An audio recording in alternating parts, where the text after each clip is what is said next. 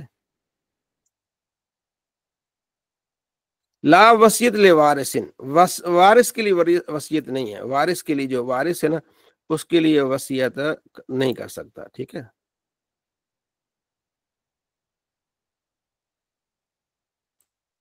اچھا، اس میں ایک روایت ہے جو میں آپ کو سنانا چاہتا ہوں. وہ یہ ہے کہ بہت سخت آپ علیہ السلام نے اس پر فرمایا ہے.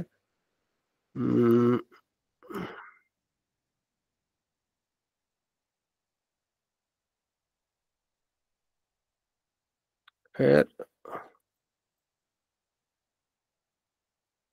فرمایا کہ بوڑھا اور بوڑھی ہیں جو اپنے ساری زندگی جو ہے نا وہ چلتے رہتے زندگی گزارتے ہیں اور اینڈ پہ جو ہے نا وصیت کرنے میں خطا کر جاتے ہیں.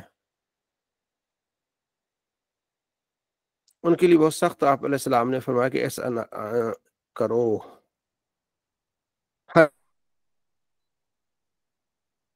امرت بطاعت اللہ 60 سنہ. ایک آدمی اور ایک عورت 60 سال تک اللہ کی اطاعت میں گزار دیتے ہیں. ٹھیک ہے، جب موت کا وقت آتا ہے تو وہ وصیت کر کے نقصان پہنچا دیتے ہیں، تو یہ ان کے لیے جہنم ہے. بہت سختی فرمائی. 60 سال تک عبادت کرتے رہتے ہیں، موت کا وقت آتا ہے تو اپنی اولاد کو نقصان پہنچانے کے لیے سارا مال کسی خیراتی ادارے میں دے جاتے ہیں، تو ان کو نقصان پہنچاتے ہیں. تو ان دونوں کے لیے جہنم کی آگ ہے. ٹھیک ہے، ایسا نہیں کرنا چاہیے. بعض اوقات غصے میں کر جاتے ہیں نا اس طرح، ایسا نہیں کرنا چاہیے. اولاد کے لیے چھوڑ کے جانا چاہیے. ٹھیک ہے جی. آخری روایت ہے آج کی جو آپ نے یاد رکھنا ہے. عمر بن شعیب کہتے ہیں کہ وہ اپنے والد سے، اپنے دادا سے، کہ عاص بن وائل جو اس نے وصیت کی تھی کہ میری طرف سے 100 اونٹ جو ہے وہ کیا کیے جائے، نہیں، 100 اونٹ کے 100 غلام آزاد کیے جائیں. ان کی طرف سے 100 غلام آزاد کیے جائیں. تو ان کا ایک بیٹا تھا ہشام، انہوں نے اپنے والد کے لیے 100 غلام آزاد کر دیے. دوسرا بیٹا جو عمر تھا وہ مسلمان ہو گیا. اس نے نبی علیہ السلام سے پوچھی، یا رسول اللہ میرے بھائی نے 100 غلام تو آزاد کر دیے میرے والد کی طرف سے، اب میں 50 اس نے کر دیا، 50 میں کروں گا.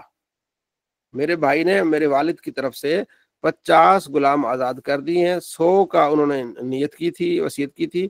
اب میں چاہتا ہوں کہ میں 50 غلام ان کی طرف سے آزاد کروں، لیکن وہ مسلمان نہیں تھے. تو آپ علیہ فرماتے ان لو کان مسلمان، اگر وہ مسلمان ہوتے پھر تم آزاد کرتے ان کی طرف سے، تم صدقہ کرتے، تو یہ ان کے لیے حجاب تھا جہنم سے.